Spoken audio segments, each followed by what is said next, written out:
Good morning, my YouTube viewers. It's Crystal here. I'm just here this morning because I wanted to give you a code review on Kaggle's Playground Series Episode 18 competition. And this was a multi-label classification problem, and I decided to use Tensorflow to do it. And so, I set it up for class weights because this was a class imbalance problem. It wasn't an extreme class imbalance problem, but it was a class imbalance problem. So I did set it up for class weights. I got the solution for class weights off of Stack Overflow, so I hope it worked. Whenever I set it up without class weights, it performed just very slightly better than when I set it up for class weights, but I wanted to do the class weights code review just so you can see how to do class weights. And one thing I will do is I will give you the link to the Jupyter notebook in the description bar, in the description box down below, so you can look at the Jupyter notebook on this. It was a playground competition. The data set was Explore Multi-Label Classification with an Enzyme Substrate data set. And so basically, rather than having one label, you have multiple labels. And since you have to do multiple labels, it's done differently than when you have one column of labels. So whenever I did this, I ran it up with the class weights. I ran it up and I got a 62.9% on the leaderboard, which wasn't too bad because I think the highest score was 64%. And so I didn't score that badly whenever I did it, so that's good.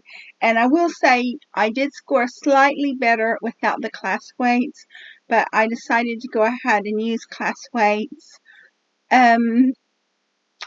just so you can see how to do it. We talk about the problem statement. Problem statement is this is a multi-label classification problem concerning enzymes.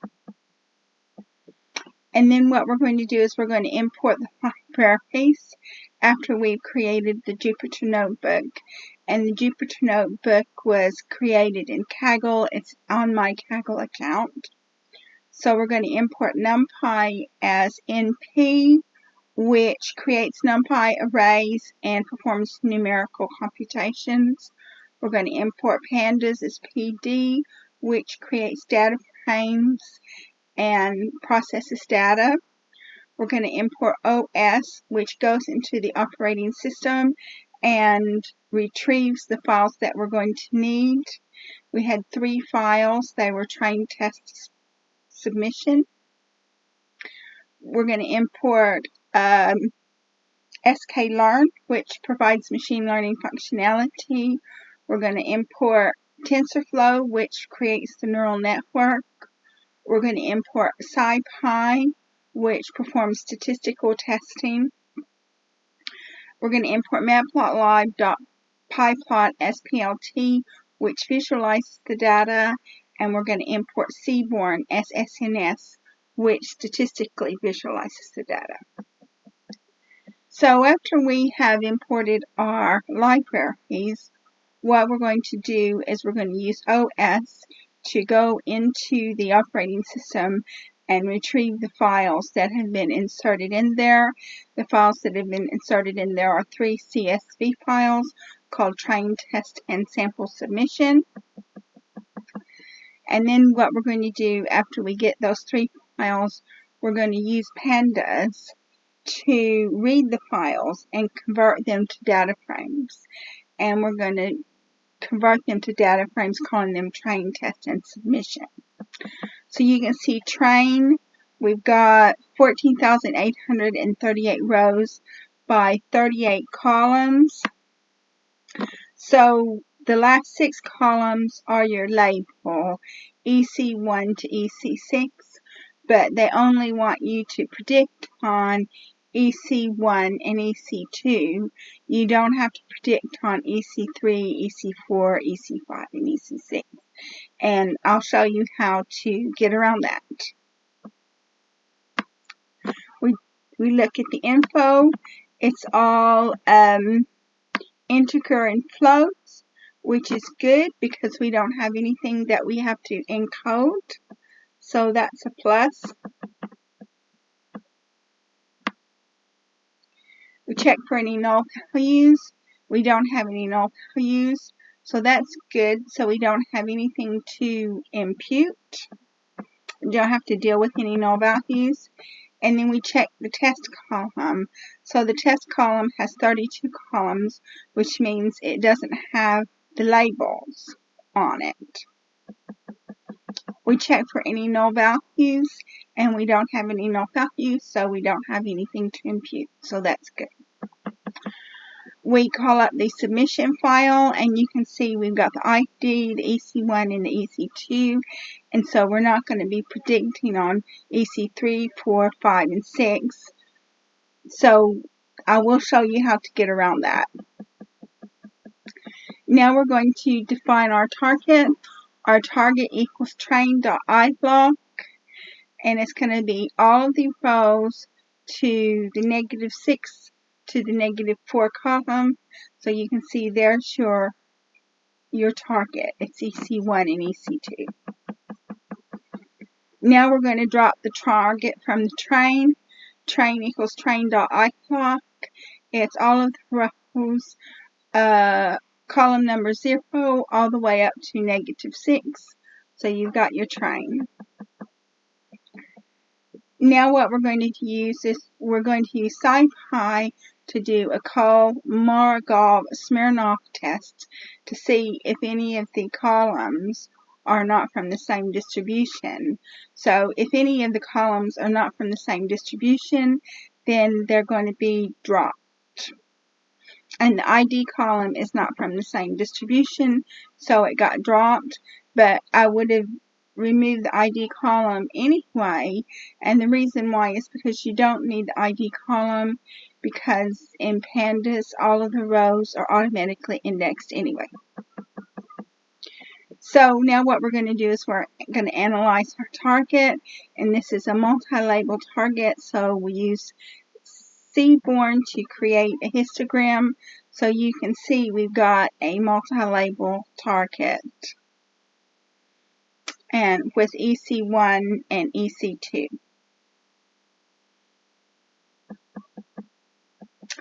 We're going to create a heat map because we want to see the correlation between the features or the columns of data. So you can see we've created a heat map, and you can see that when we create the heat map, the columns of data have a high correlation. And you can see the correlation right here, and you can see they have a very high correlation. So now what we're going to do is we're going to remove the columns of data that have a high correlation. And so you can see that when we remove the columns of data that have a high correlation, we moved 1, 2, 3, 4, 5, 6, 7, 8, 9, 10 columns of data. So now we only have 21 columns that we have to predict on. Now what we're going to do is we're going to standardize the data. We're going to use sklearn's standard scalar to do that. And so every column of data is going to be standardized, and there's the code to standardize it on the train data frame and the test data frame. So we're going to define our independent and dependent variables being x and y respectively. Y is your target, x is your train, and x test is test. So we print our y shape, x test shape, so you can see what that looks like. And now I'm going to define the class weights. I got these class weights off of Stack Overflow, so I hope it works. But I decided to go ahead and use the class weights to give you an idea how it works. And so on the on 0 you have 1.8, and on 1 you have 0.68. Now we're going to split the data frame, and I'm not using train test split. In this instance, I'm just saying df equals x, df ec1 ec2 equals y, df train equals df dot sample, frac equals 0.9, random state equals 42, df val equals df drop, df train dot index, y train equals df train dot ilog, all of the rows, and then the -2 to the end. And y val equals df val dot ilog, all of the rows, and then -2 to the end. X train equals df train dot ilog, all of the rows, 0 to -2. X val equals df val dot ilog, all of the rows, 0 to -2. And then we check the shape, and so you can see that y train has 2 columns and y val has 2 columns, and x train, x val, and x test have 21 columns. Now we're getting into the neural network side of the algorithm. So we're going to be using Tensorflow, and we're going to import Tensorflow into the program. We're going to be on Tensorflow 2.12. It's always important to know what version of Tensorflow that you're working on, and the reason why is because this library goes through a lot of changes. So we're going to define a functional model, and we're going to call it enzymes, and this is the code. And so since we have 21 columns of data, I just decided that we'd have 50 neurons for the hidden layers. And the output layer is going to be 2 columns of data, but it's going to be a sigmoid, so that means it's binary. So we check on compile it, and so model.compile, loss equals binary cross entropy, optimizer equals atom, metrics equals accuracy. We're going to set up our callbacks. Callbacks equals keras.callbacks, early stopping, monitor equals valve loss, patience equals 3, and then we check epochs is 50. And then now we're going to train the model. History equals model.fit, x train, y train, epochs equals epochs, validation data equals x val, y val, verbose equals 1, callbacks equals my callbacks, class weight equals class weights. So we included class weights in there. And as I said, when I ran it up, it was a little bit better without class weights, but I just wanted to put class weights in there so you can see. And now what we did was we plotted a graph so you can see what the accuracy and the loss was.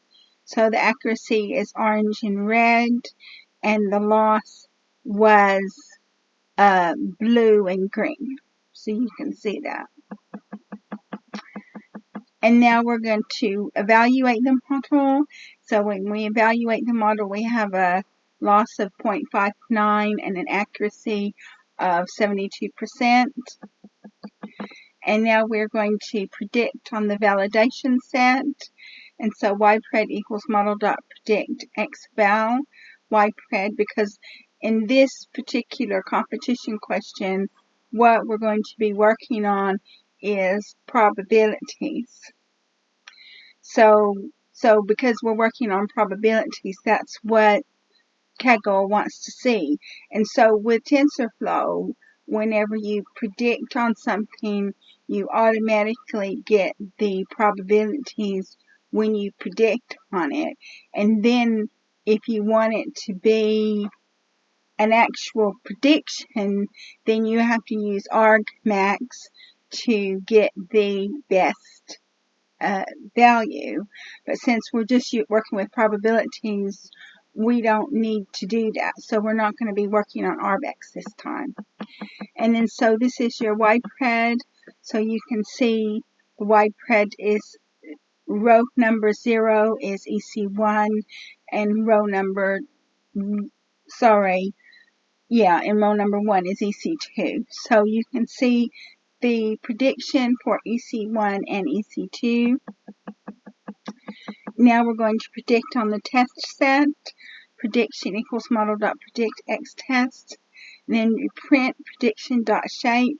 So you've got a shape of 9893 and 2 rows of data. And then we check the prediction. So you can see that in the prediction there's 2 rows of data. Sorry, 2 columns of data. I didn't mean to say rows, I meant columns. 2 columns of data. And then what we're doing is I created a histogram of the prediction. And so you can see 0 is EC1 and 1 is EC2. And now we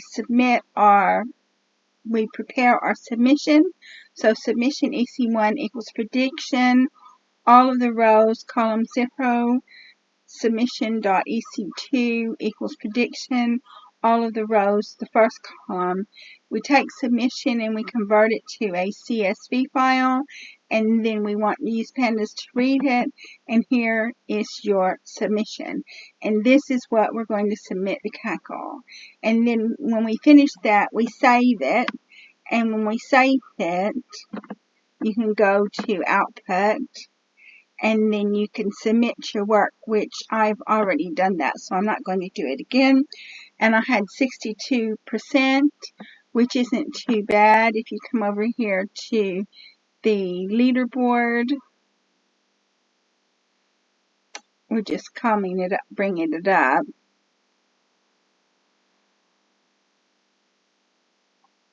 Come to the leaderboard. And so the highest one was 65. So it was like a 64 yesterday, but the highest was 65. And I scored 62. So 62 wasn't that bad. And these are my submissions. I had 2 submissions. The version without the class weights was just slightly better than it was with the class weights. So it's up to you if you want to use class weights or not. I did it both ways. So that's it for the code review. I've covered everything in the code. Obviously, because I create content, I haven't got the time to actually go through, because what you want to do is, if you want to win a competition, what you have to do is you have to go through other people's code and look at their code and see if there's something they've done in their code that you can incorporate into your code to see if you can improve the accuracy. But obviously, I don't have time to do that because I'm creating content. But I just thought, well, I'll tell you that's how it's done. And so if you've got the time and you want to win the competition, then what you would do is you would come over here to code, and you've got all the code that people have made public. And not everybody makes their code public, because people who win competitions aren't going to give you their code because it's like a trade secret. But you can look at other people's code and see if there's something that they've done that has improved the score. So you've got 6397. You can look up and see, is there something, and they got a bronze medal as well. You can look up and see, is there something that this person has done that you can add to your model to improve it. And here's one, enzyme substrate classification. Here's one, it's a 64%. So you can look and see, is there something that he's put in his code to make it 64%. And that's basically how you win the competition, if that's your intention. But of course, I can't do that. I'm a content creator and I have to be creating content every day, so I can't do that. But I thought I'd just let you know how it's done if you want to do it. So I'm going to go ahead and close this code review because we've gone through the code review, we've gone through class weights, we've gone through the leaderboard, and we've gone through code if you want to win the competition. So thank you so much to my subscribers for supporting my channel. If you like my video, please like, subscribe, and share. And I will leave a link to the notebook in the description box down below so you can look at it. And thank you for watching my video. I look forward to making more videos for you in the future. And if you want to be notified whenever I make a new video, then please tap onto the bell button next to the subscribe button.